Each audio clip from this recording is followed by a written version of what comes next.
प्यारे बच्चों, online teaching में आपका स्वागत है। भारतीय अर्थव्यवस्था के क्षेत्र, इसमें मैं आपको अतिरिक्त रोजगार का सृजन कैसे हो इसके बारे में जानकारी देने जा रहा हूँ। सेकंड लेसन है कृषि क्षेत्र में अल्प बेरोजगारी की गंभीर स्थिति बनी हुई है। जब हमने इतनी चर्चा कर ली है तो इसके बाद हमने देख सकते हैं कि कृषि क्षेत्र में अल्प बेरोजगारी की गंभीर समस्या बनी हुई है। कुछ लोग ऐसे हैं जिन्हें बिल्कुल रोजगार नहीं मिला है। लोगों के लिए रोजगार की वृद्धि कैसे की जा सकती है, हम कुछ तरीकों को देखते हैं। हम लक्ष्मी और उसके 2 हेक्टेयर असिंचित भूखंड का उदाहरण लेते हैं। उसके परिवार की भूमि की सिंचाई हेतु एक कुएं का निर्माण करने के लिए सरकार कुछ मुद्रा व्यय करती है, यानी सरकार के द्वारा कुछ मुद्रा दिया जाता है या बैंक से ऋण प्रदान किया जा सकता है। तब लक्ष्मी अपनी भूमि की सिंचाई करने में सक्षम होगी और रबी मौसम में एक दूसरी फसल गेहूँ उपजाती है। हम मान लेते हैं कि 1 हेक्टेयर भूमि की फसल 2 लोगों को 50 दिनों अर्थात बीज डालने, पानी देने, खाद डालने और कटाई में तक रोजगार प्रदान कर सकती है। अतः परिवार के 2 अन्य सदस्यों को अपनी ज़मीन में रोजगार मिल सकता है। अब मान लेते हैं कि ऐसे कई खेतों की सिंचाई के लिए एक नए बांध का निर्माण किया गया है अथवा एक नहर खोदी जाती है, जिससे कृषि क्षेत्र में रोजगार के अनेक अवसर सृजित हो सकेंगे और अल्प बेरोजगारी की समस्या अपने आप कम हो जाएगी। तो हम बांध का निर्माण कर सकते हैं। बांध के निर्माण के अथवा एक नहर भी खोदी जा सकती है। इसके द्वारा हम कृषि के क्षेत्र में रोजगार के अवसर सृजित करेंगे और अल्प बेरोजगारी की समस्या अपने आप कम हो जाएगी। अब हम मान लेते हैं कि लक्ष्मी और दूसरे किसान पहले की तुलना में अधिक उत्पादन करते हैं जब उनको यानी सिंचाई की सुविधाएं उपलब्ध हो जाती हैं। इसके लिए उन्हें कुछ उत्पाद बेचने की आवश्यकता भी होगी। जब अधिक उत्पादन होगा तो कुछ उत्पाद उनको बेचना भी पड़ेगा। इसके लिए उन्हें अथवा उत्पाद नज़दीक के शहर में ले जाने की आवश्यकता हो सकती है।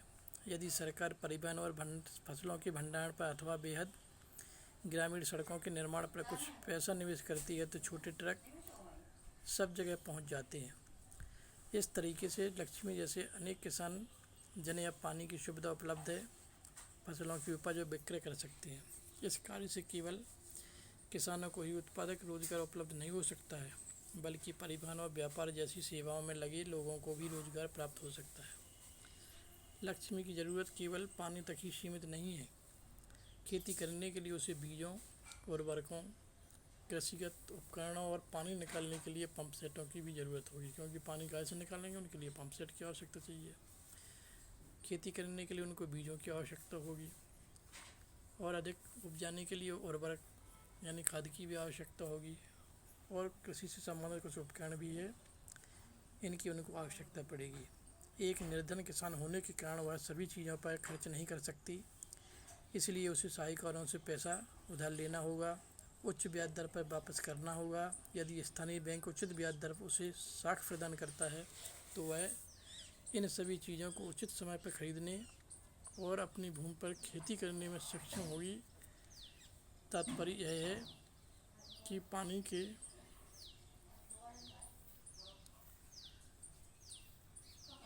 के साथ साथ कृषि में सुधार के लिए किसानों को सस्ते कृषि साख भी प्रदान करने की ज़रूरत है।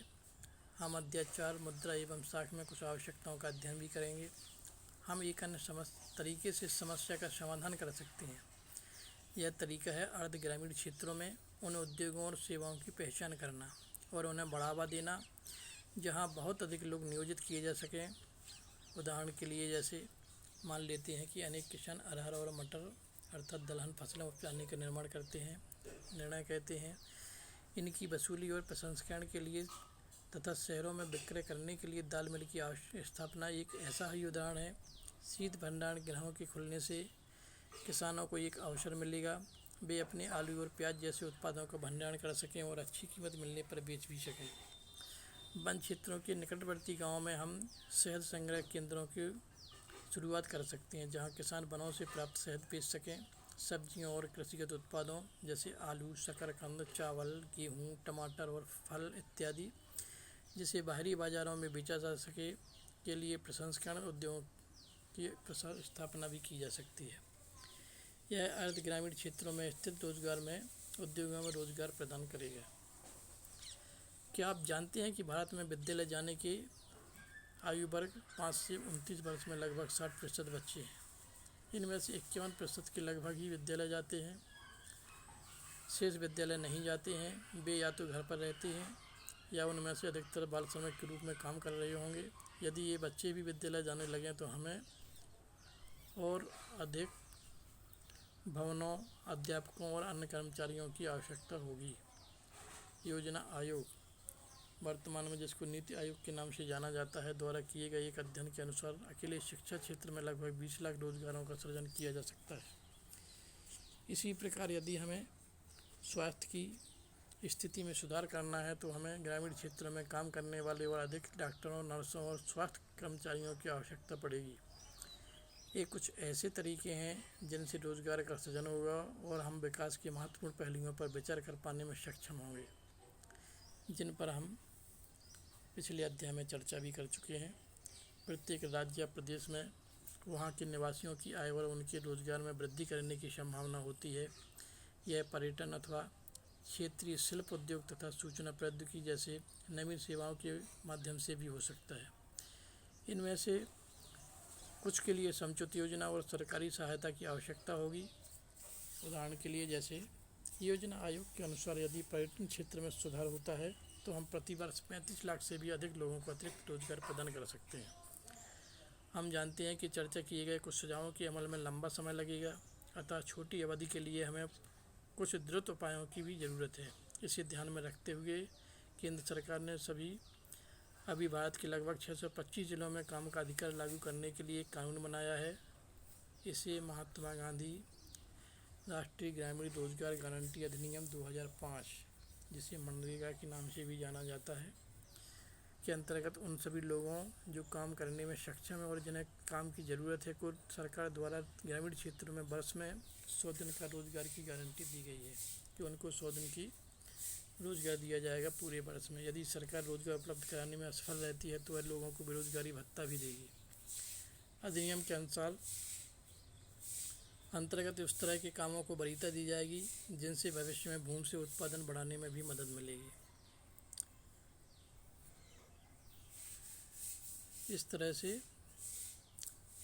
ये दिया गया है। अब आगे दिया गया है संगठित और असंगठित के विभाजन। क्षेत्रों में विभाजन दिया गया है। इस विभाजन के माध्यम से भी हम इसके बारे में जानकारी ले सकते हैं। जो ये सब दिया गया है इसके बारे में हम अगले अध्याय में चर्चा करें, अगले वीडियो में चर्चा करेंगे। Okay, bye.